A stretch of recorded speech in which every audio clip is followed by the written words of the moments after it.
All right, guys. It is 7 o'clock on July 16th.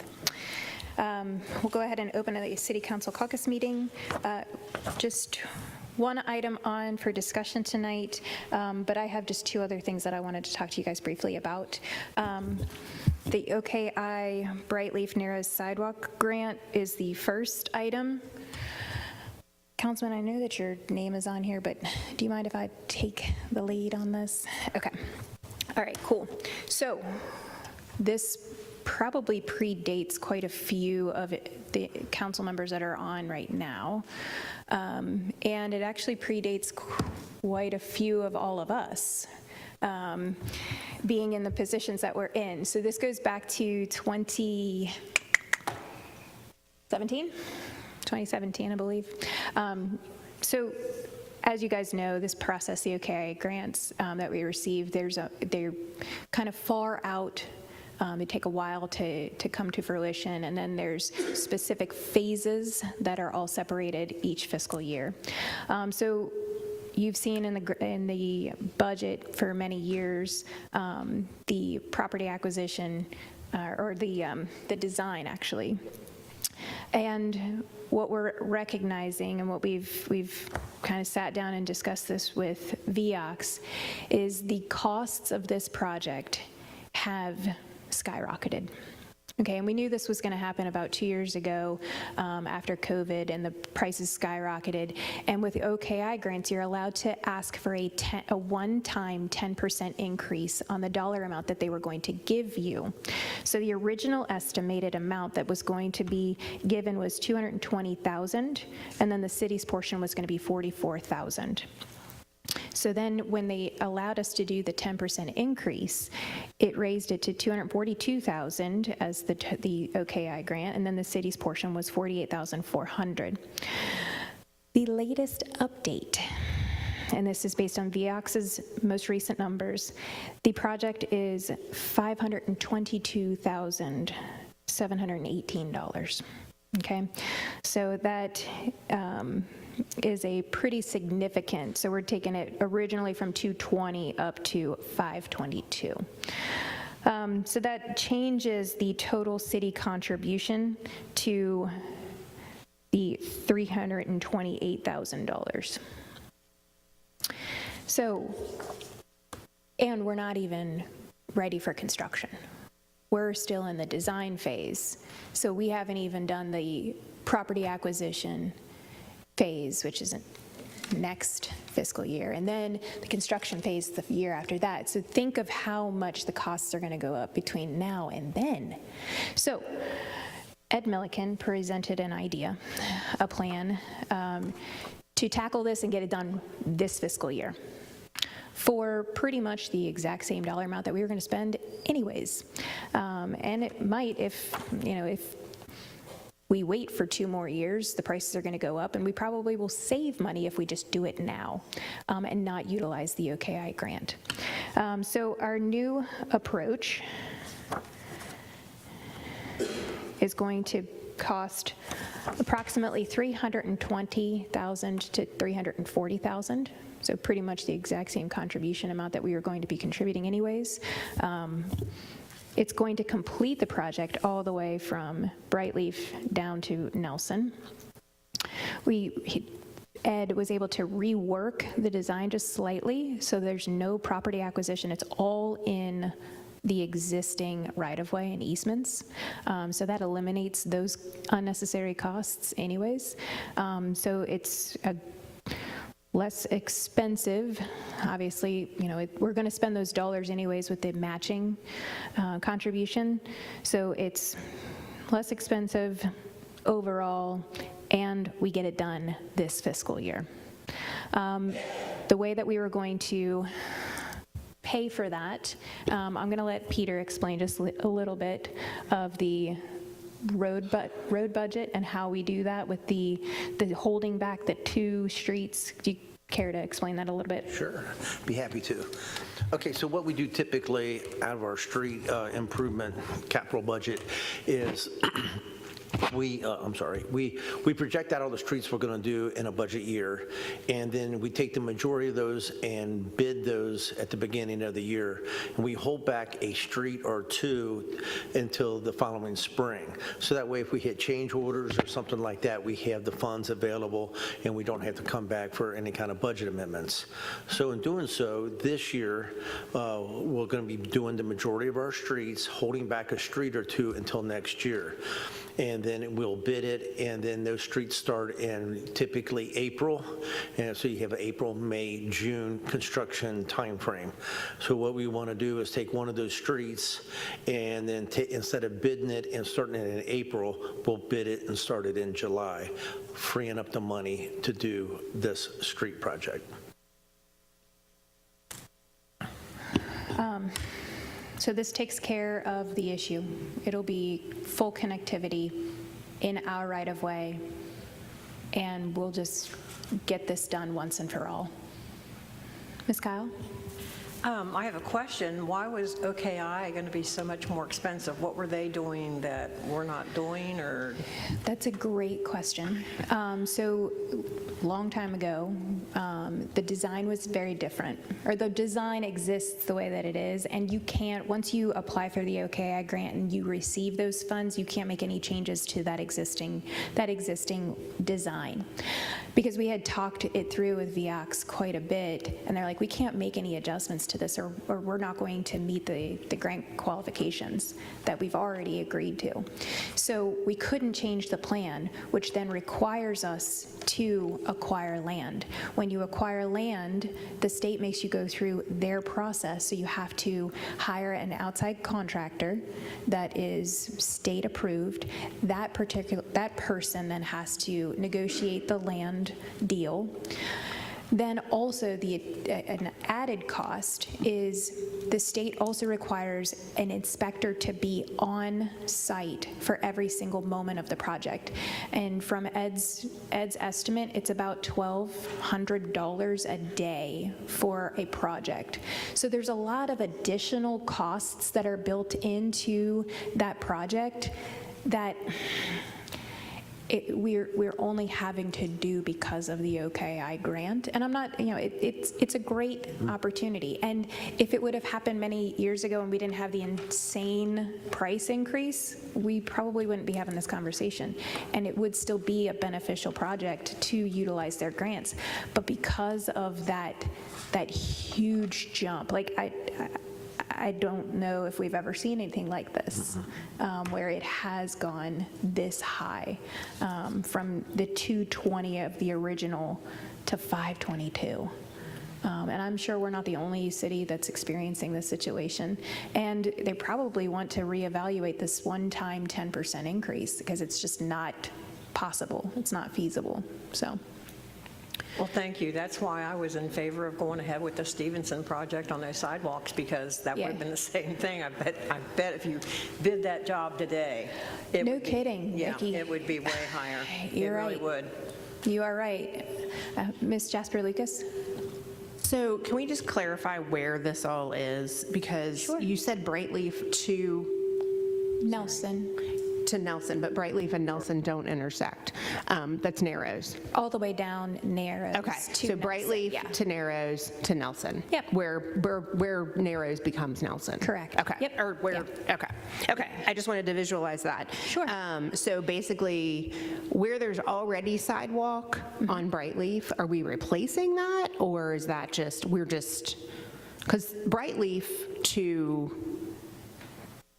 Narrows already has sidewalk on one side. So it actually has like some gap. Right.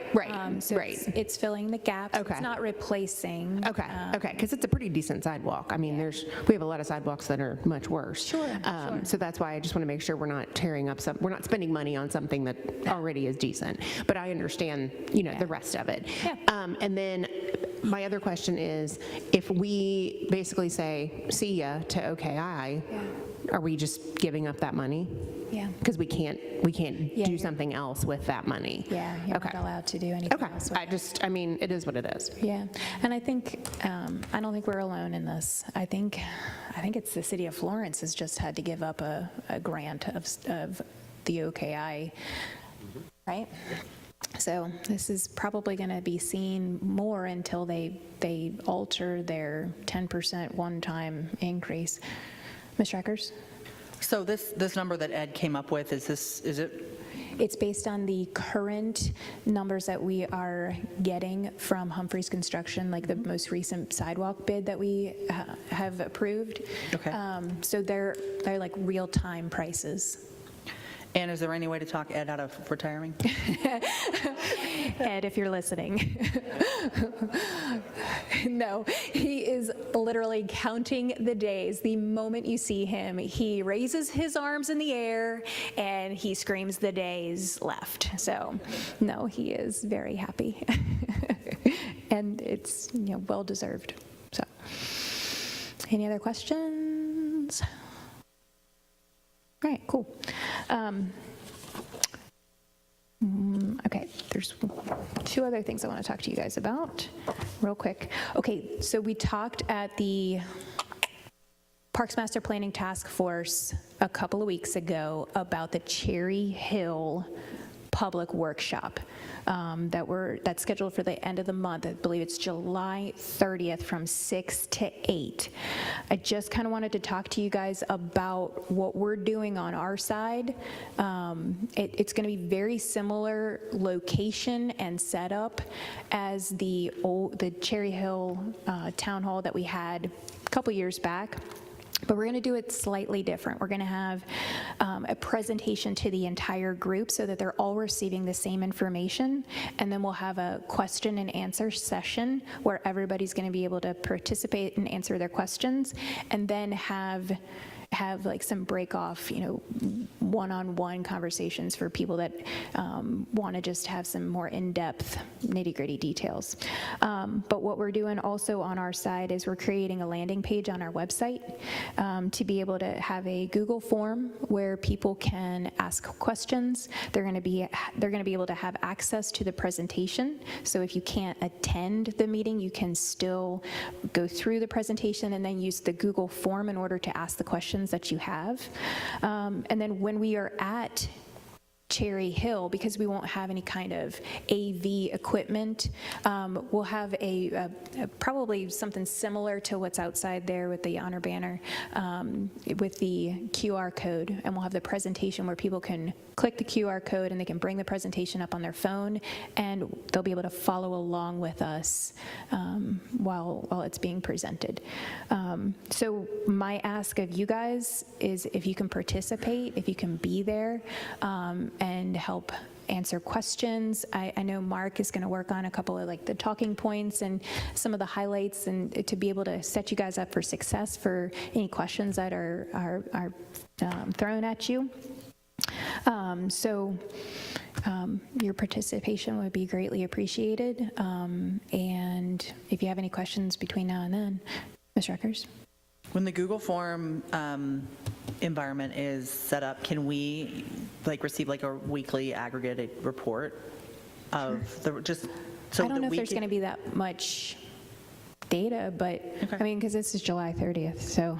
No, I know. I'm just saying, it would be helpful for us to know if people, we learned a lot from the last time we did a public workshop in Cherry Hill. Okay. I just think that having access to more information would always be helpful. Okay. Yeah, we can go through it maybe on a Monday morning and see what has come in and send it out. Jennifer? Sorry. The only other question is, what time will the presentation actually take place? So that if people ask us, if I can't get there on time, will I miss? What time do people really need to be there? Because I know there's a time for the event, but That's is the fair. presentation going to start right at the beginning? Is it going to be 15 minutes in? 15 minutes is How about 6:15? So the workshop will be from 6 to 8. Presentation will start at 6:15. That fair? I think that's great. I just wanted to Okay. be able to tell people, Sweet.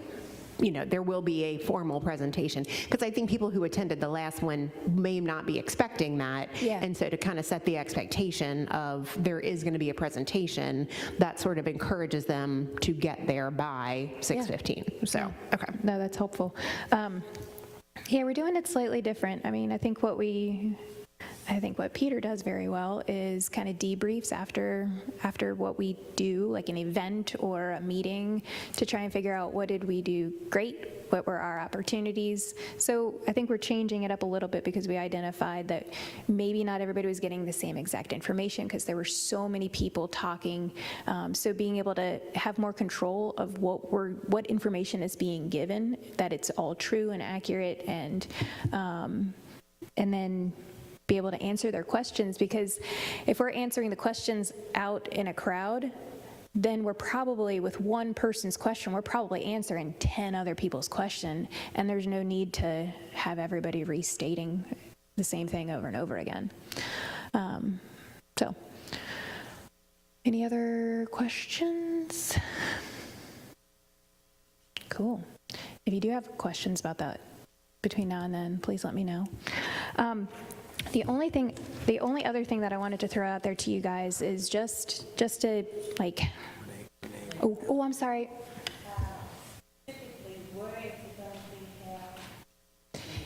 It's at the corner of, It's going to be held between Fir and Sycamore on Tulip Tree. We'll close that section of road off like we did last time. Uh-huh.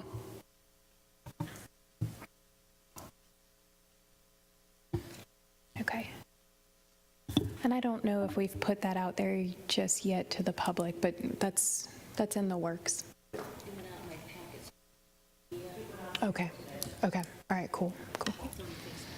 It is on Facebook, and that means it's real and true, 100%.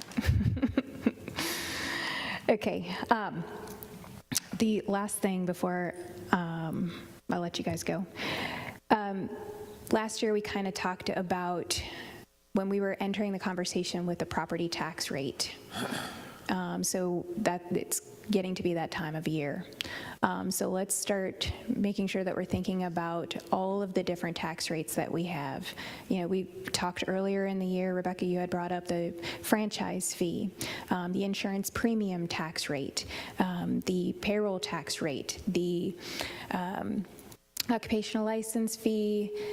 I mean, so what I want us to be paying attention to, and if you guys will allow it, let's look at them all together and understand what is the potential of a decrease. Okay, so I'll be very interested to see what the PVA comes in at this year. You know, last year was ridiculous. I mean, last year was an insane increase. I don't think we're going to see that level of an increase this year. However, we do have quite a few new buildings that are online. So, you know, I think it will be really good to gather all the data, which I'll be talking with Ms. Kramer here in the next couple of weeks, to be able to have some really good information on all of the different tax rates, and be able to present everything to you guys as an opportunity for some broader changes. Okay?